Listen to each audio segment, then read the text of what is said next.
El lenguaje del corazón. Julio de 1960. El taller donde trabajo está situado en una colina detrás de nuestra casa. Al mirar al valle, puedo ver la casa comunitaria del pueblo en la que se reúne nuestro grupo local. Más allá de la línea del horizonte se encuentra el universo de AA, 8.000 grupos, 250.000 de los nuestros. ¿Cómo llegó a AA a ser lo que es en 25 años? ¿Y desde aquí, a dónde vamos? A menudo, puedo sentir el significado profundo del fenómeno de Alcohólicos Anónimos, pero no puedo ni siquiera empezar a comprenderlo. Por ejemplo, ¿por qué, en este preciso punto de la historia, ha decidido Dios comunicar a tantos de nosotros su gracia sanadora? ¿Quién puede decir lo que esta comunicación, tan misteriosa y tan práctica, realmente es? No nos es posible darnos cuenta sino de una parte de lo que hemos recibido, y de lo que ha significado para cada uno de nosotros. Se me ocurre que todo aspecto de este desenvolvimiento global puede relacionarse con una sola palabra esencial. Esta palabra es comunicación. La comunicación que hemos tenido entre nosotros, con el mundo alrededor nuestro y con Dios, nos ha salvado la vida. Desde el mismo comienzo, la comunicación en AA no ha sido una mera transmisión de ideas y actitudes útiles. Ha sido una comunicación extraordinaria y a veces singular. Debido a la afinidad que tenemos por nuestro sufrimiento común, y debido a que los medios comunes de nuestra liberación solo nos dan resultados cuando los compartimos constantemente con otros, nuestras vías de comunicación siempre han estado cargadas de lenguaje del corazón. ¿Y qué significa esto?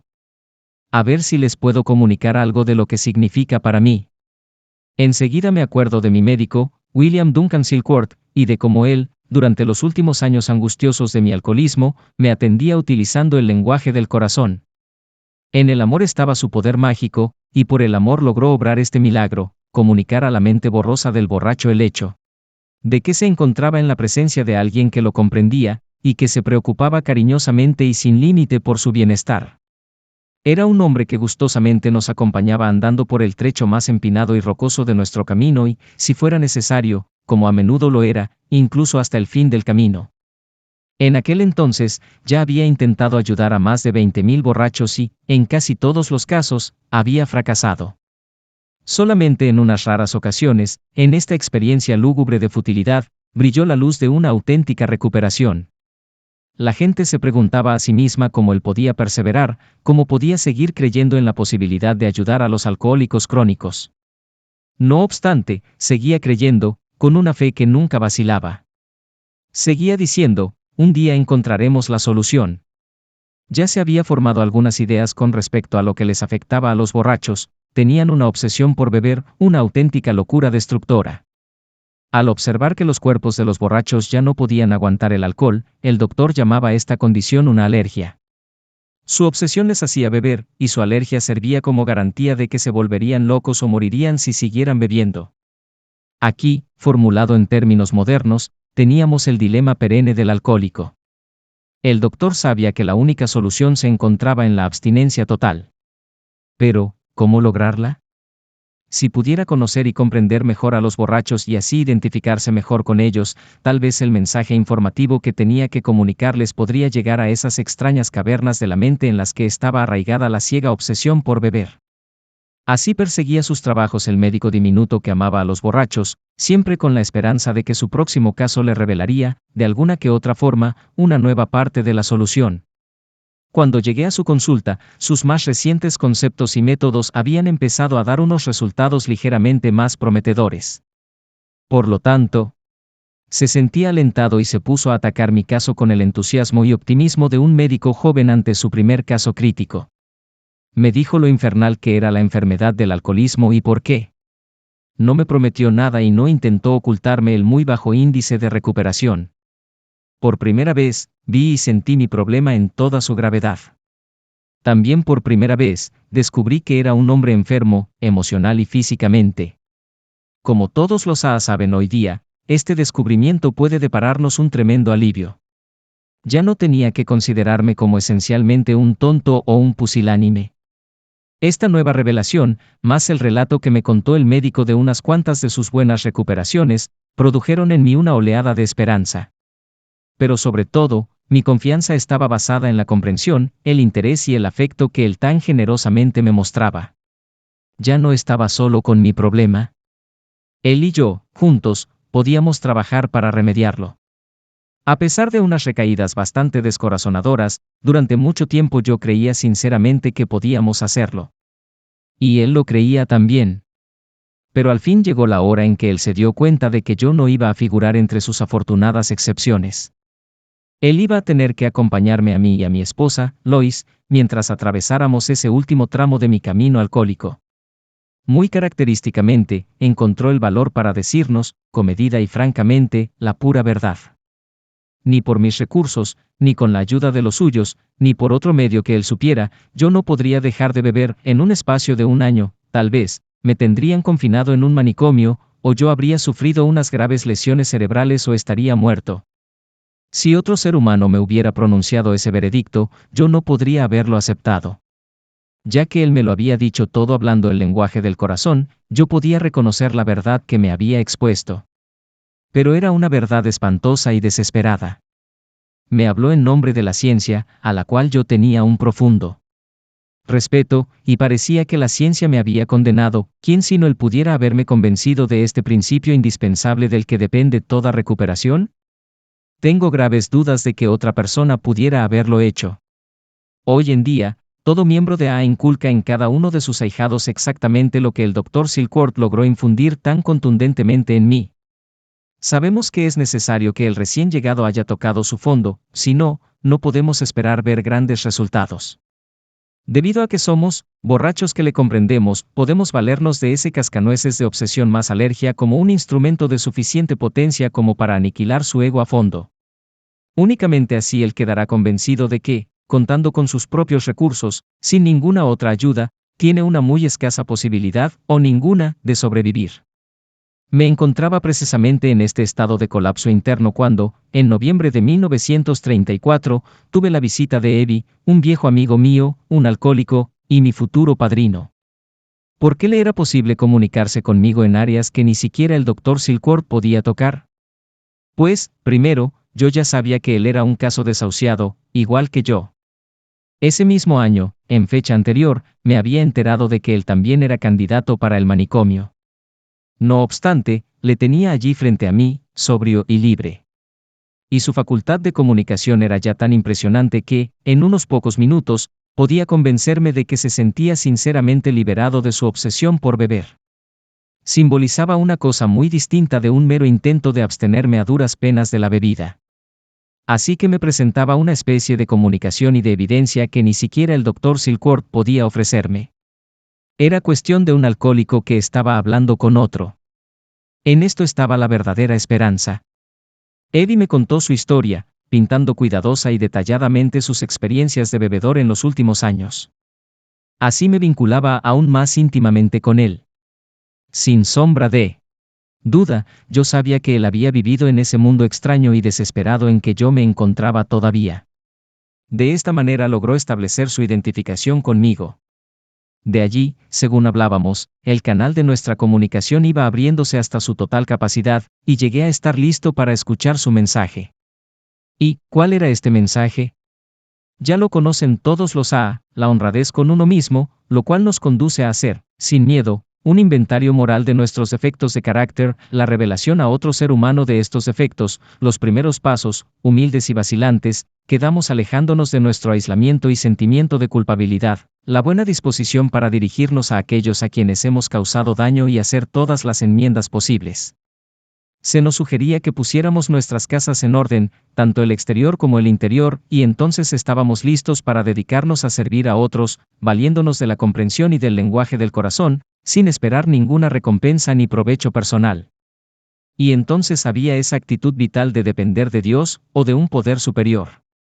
Ninguna de las ideas de Eddie era realmente nueva. Yo ya las había oído todas. Pero por haberme sido comunicadas por su potente línea de transmisión, no las consideré como en otras circunstancias lo hubiera hecho, o sea, unas simples máximas tradicionales en cuanto a la manera de comportarse como un buen feligrés. Yo las veía como vivas verdades que me podrían liberar tal como le habían liberado a él. Eddie me podía tocar en lo más profundo. Pero había un aspecto que me sentía todavía poco dispuesto a aceptar. No me podía tragar la idea de Dios, porque no podía creer que hubiera ningún Dios. Evie me convenció instantáneamente de sus demás ideas, pero no de esta. Aunque tenía que reconocer sus evidentes resultados, no podía compartir su fe. Me había encontrado con un obstáculo con el que miles de principiantes se han tropezado desde entonces. El mío era precisamente el tipo de obstáculo bien arraigado que hoy en día vemos a menudo en los recién llegados que dicen ser ateos o agnósticos. Su voluntad para no creer es aparentemente tan fuerte que prefieren hacer una cita segura con el sepulturero a ir, con la mente abierta, en una búsqueda empírica de Dios. Afortunadamente para mí y para la mayoría de la gente como yo que desde entonces se han unido a las fuerzas constructivas que entran en juego en nuestra comunidad casi siempre han logrado superar esta colosal obstinación. Totalmente derrotados por el alcohol, teniendo ante nuestros ojos una prueba patente de la liberación, y rodeados de quienes pueden hablarnos en el lenguaje del corazón, finalmente nos hemos rendido. Y luego, paradójicamente, nos hemos encontrado en una nueva dimensión, el mundo real del espíritu y de la fe. Con suficiente buena voluntad, con suficiente amplitud de mente, y allí lo tenemos. Cuando finalmente me llegó la hora de abrir la mente y rendirme, el nuevo mundo del espíritu me sobrevino como un relámpago abrumador de convicción y poder. Y como consecuencia, a pesar de los altibajos que he sufrido desde entonces, me he visto liberado de la obsesión y siempre han quedado conmigo la fe en Dios y la conciencia de su presencia.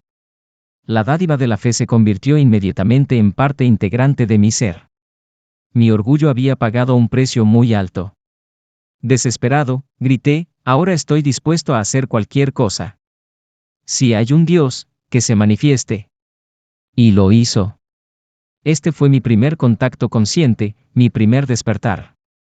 Pedí de todo corazón, y recibí. Con esta revelación me vino la visión de una posible reacción en cadena, de un alcohólico que hablara con otro y este con otro y así en una serie sin fin. Estaba convencido de que podía dar a mis compañeros alcohólicos lo que Evie me había dado a mí, y durante los meses siguientes traté de pasar el mensaje. Pero nadie logró la sobriedad, y esta experiencia me enseñó una magnífica lección, iba aprendiendo penosamente la forma de no comunicarme. Por verídicas que fueran las palabras de mi mensaje, no podría haber ninguna comunicación profunda si lo que yo decía y hacía iba teñido de soberbia, arrogancia, intolerancia, resentimiento, imprudencia o un deseo de reconocimiento personal, aunque apenas era consciente de estas actitudes. Sin darme cuenta, había caído muy pesadamente en estos errores. Mi experiencia espiritual había sido tan súbita, tan resplandeciente, y tan poderosa que había empezado a estar convencido de que yo estaba destinado a curar a casi todos los borrachos del mundo. Esto era soberbia. Seguía machacando el tema de mi despertar místico, y mis candidatos se sentían repelidos sin excepción. Esto era imprudencia. Empecé a insistir que todo borracho debería experimentar una euforia luminosa, parecida a la mía. Hice caso omiso del hecho de que Dios se manifiesta al hombre de muchas maneras. En efecto, había empezado a decir a mis candidatos, tienes que ser como yo, creer como creo yo, y hacer lo que hago yo. Esta era la clase de arrogancia inconsciente que ningún borracho puede soportar. Empecé a subrayar descaradamente los pecados de mis candidatos, principalmente los pecados que yo creía no tener, y los candidatos se enojaron, y yo también. Cuando se emborrachaban, me ponía airado. Y esto era nuevamente el orgullo herido. Mis nuevos amigos del grupo Oxford, el grupo religioso en el que Evie logró su primera recuperación, pero no la definitiva, se oponían a la idea de que el alcoholismo fuera una enfermedad, así que yo tenía que dejar de hablar sobre el concepto de alergia más obsesión. Yo quería la aprobación de estos nuevos amigos y, por tratar de ser humilde y útil, no era ni lo uno ni lo otro. Poco a poco, llegué a darme cuenta, como lo hace la mayoría de nosotros, de que cuando el ego se pone en medio, bloquea la comunicación. Necesitaba otra fuerte dosis de desinflamiento, y la obtuve. Me di repentina cuenta de que, durante 6 meses, había fracasado completamente. Entonces, el Dr. Silkworth me dio este brusco consejo, deja de predicar, deja de machacar el tema de tu inusitada experiencia espiritual. Cuenta tu propia historia. Infunde en esos borrachos lo desahuciado que es el alcoholismo desde el punto de vista médico. Ablándalos primero, luego, tal vez aceptarán lo que realmente quieres decirles. Has puesto el carro delante del caballo. Mi encuentro con el Dr. Bob en Akron fue la primera vez que logré compenetrarme con éxito con otro alcohólico. Seguí al pie de la letra el consejo del Dr. Silkworth. El Dr. Bob no tenía necesidad de instrucción espiritual. De eso, él ya tenía mucho más que yo. Lo que sí necesitaba era un desinflamiento a fondo y la comprensión que solo un alcohólico puede darle a otro. Lo que yo necesitaba era la suficiente humildad para olvidarme de mí mismo y una relación con un ser humano afín. Doy gracias a Dios por habérmelo concedido. Una de las primeras ideas que el Dr. Bob y yo compartimos fue que la verdadera comunicación debe basarse en la necesidad mutua. Nunca deberíamos hablar a nadie con tono condescendiente, muchos menos a un compañero alcohólico. Nos dimos cuenta de que todo padrino debería humildemente reconocer sus propias necesidades tan claramente como las de su ahijado. En esto estaba la base del paso 12 de AA para la recuperación, el paso en el que llevamos el mensaje. Nuestra siguiente aventura en la comunicación fue el libro Alcohólicos Anónimos. Tras 4 años de arduos esfuerzos, habíamos establecido 3 pequeños grupos y producido menos de 100 recuperaciones. Sabíamos que podíamos comunicarnos cara a cara. Pero era un proceso muy lento. Mientras preparábamos el libro, todos nos preguntábamos, ¿se podría llevar el mensaje por medio de la palabra escrita? ¿Podría el libro hablar el lenguaje del corazón al borracho que lo leyera? No sabíamos, simplemente esperábamos que así fuera. Pero ahora sí lo sabemos. Alcohólicos Anónimos se publicó por primera vez en 1939. En aquella época, había 100 borrachos que se habían recuperado en AA. Y solo en los Estados Unidos había 5 millones de alcohólicos y familiares suyos que nunca habían oído hablar de Alcohólicos Anónimos. En otras partes del mundo tal vez había otros 20 millones de alcohólicos. ¿Cómo íbamos a comunicar las buenas nuevas aunque solo fuera a una pequeña fracción de todos ellos? Ahora teníamos un libro acerca de AA, pero casi nadie fuera de la comunidad sabía de su existencia. Llegó a ser evidente que tendríamos que contar con la ayuda de la prensa y de la radio, que necesitaríamos recurrir a todos los medios de comunicación posibles. ¿Se interesarían estas agencias en ayudarnos? ¿Se mostrarían amistosos? ¿Le sería posible presentar una imagen verdadera de AA al alcohólico, su familia y sus amigos? La respuesta resultó ser afirmativa. En el otoño de 1939, el Rick Davis, un excelente periodista, escribió una serie de artículos sobre nosotros en el Plain Dealer de Cleveland. Estos artículos describían con suma agudeza lo que AA es y lo que puede hacer, y a los pocos días, varios centenares de borrachos y familiares inundaron con súplicas de ayuda el pequeño grupo de AA de Cleveland.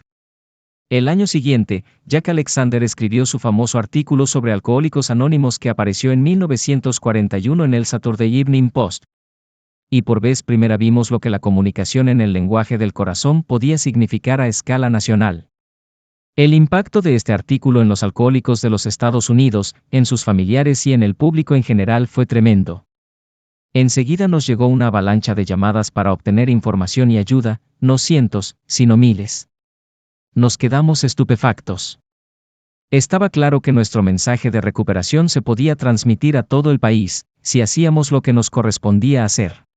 Al entrar nuestra comunidad en su periodo de crecimiento rápido, las tradiciones de AA fueron tomando forma gradualmente.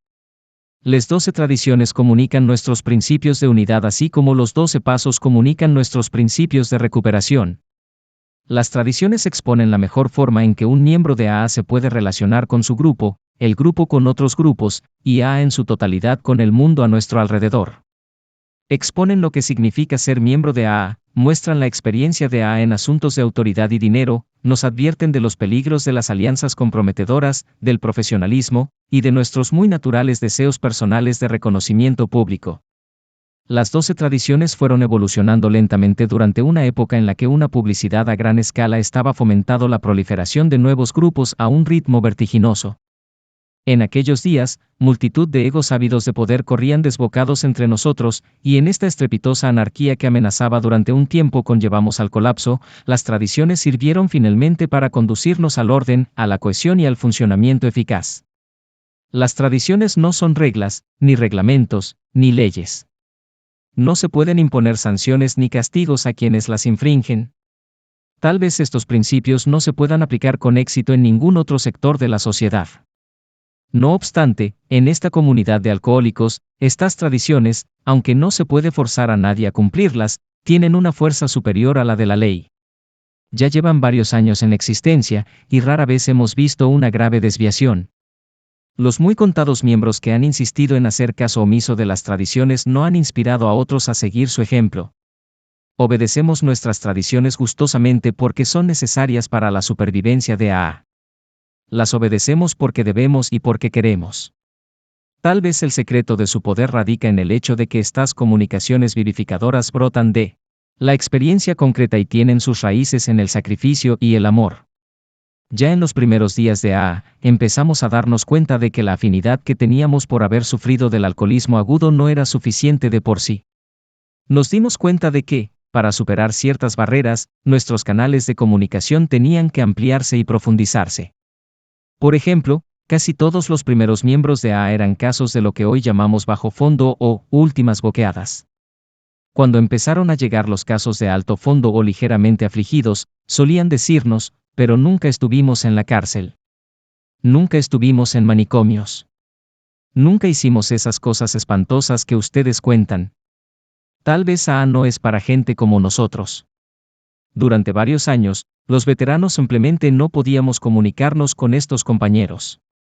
Luego, de la mucha experiencia surgió una nueva manera de abordarlos. A cada nuevo caso de alto fondo, le recalcábamos la opinión médica de que el alcoholismo es una enfermedad mortal y progresiva. Al hablarles, nos concentrábamos en las primeras etapas de nuestras carreras de bebedores. Recordábamos lo convencidos que estábamos de poder controlamos la próxima vez que nos tomáramos unos tragos. O de que nuestra forma de beber era la culpa de unas circunstancias desafortunadas o del comportamiento de otra gente. Luego, llevábamos al candidato por un recorrido de aquellos episodios de nuestras historias que demostraban lo insidioso e irresistible que es el progreso de la enfermedad. Le indicábamos cómo, años antes de que nos diéramos cuenta, ya habíamos sobrepasado el punto del que no podíamos volver atrás contando solo con nuestras propias fuerzas y nuestra propia voluntad. Seguíamos destacando lo acertados que estaban los médicos en su evaluación de esta enfermedad. Lenta pero seguramente, esta estrategia empezaba a dar resultados. Los de bajo fondo empezaron a comunicarse en profundidad con los de alto fondo. Y los de alto fondo empezaron a hablar entre sí. Cuando los AA de cualquier localidad recibían en su grupo a los borrachos de alto fondo, el progreso con estos compañeros, aun si fueran muy pocos, resultaba mucho más fácil y rápido. Es probable que casi la mitad de los miembros actuales de AA se hayan librado de los últimos 5, 10 o incluso 15 años de puro infierno que nosotros los de bajo fondo conocemos tan bien. Al principio, pasaron 4 años antes de que AA llevara la sobriedad permanente tan solo a una mujer alcohólica. Como los del alto fondo, las mujeres también decían que eran diferentes. No obstante, al irse perfeccionando la comunicación, debido principalmente a los esfuerzos de las mismas mujeres, la situación fue cambiando. Hoy día, nuestras hermanas de AA se puedan contar por millares. El borracho de los barrios perdidos decía que era diferente. Se oía decir lo mismo aún más estridentemente al mundano, el beodo de la alta sociedad. Lo mismo decían los artistas, los profesionales, los ricos, los pobres, la gente religiosa, los agnósticos, los indios, los esquimales, los soldados veteranos y los presos. Pero eso era hace ya muchos años. Hoy día, todos ellos hablan de lo mucho que nos parecemos a fin de cuentas, nosotros los alcohólicos. En 1950, aún quedaba sin respuesta la siguiente pregunta importante: ¿podríamos comunicar nuestro mensaje a países extranjeros? ¿Podría AA superar las barreras de raza, de idioma, de religión, de cultura y de guerra? ¿Podríamos comunicarnos con los noruegos, los suecos, los daneses y los finlandeses? ¿Y con los holandeses, los alemanes, los franceses, los ingleses, los escoceses y los israelitas? ¿Y con los africanos, los boers, los australianos, los latinos, los japoneses, los hindúes y los musulmanes? Esto era lo que nos preguntábamos Lois y yo según nos dirigíamos aquel año a Europa y a Gran Bretaña para verlo nosotros mismos. En cuanto desembarcamos en Noruega, supimos que AA podría llegar y llegaría a todas partes. No entendíamos ni una palabra de noruego. Para nosotros, tanto los paisajes como las costumbres eran nuevos y extraños. Sin embargo, desde el primer instante había una comunicación maravillosa. Había una increíble sensación de unidad, de estar completamente en casa. Los noruegos eran de los nuestros. Noruega también era nuestro país. Ellos tenían los mismos sentimientos para con nosotros. Esto se podía ver en sus caras. A medida que íbamos viajando de país en país, se iba repitiendo una y otra vez esta magnífica aventura de compenetración y afinidad. En Gran Bretaña, nos encontramos con el más extraordinario amor y comprensión.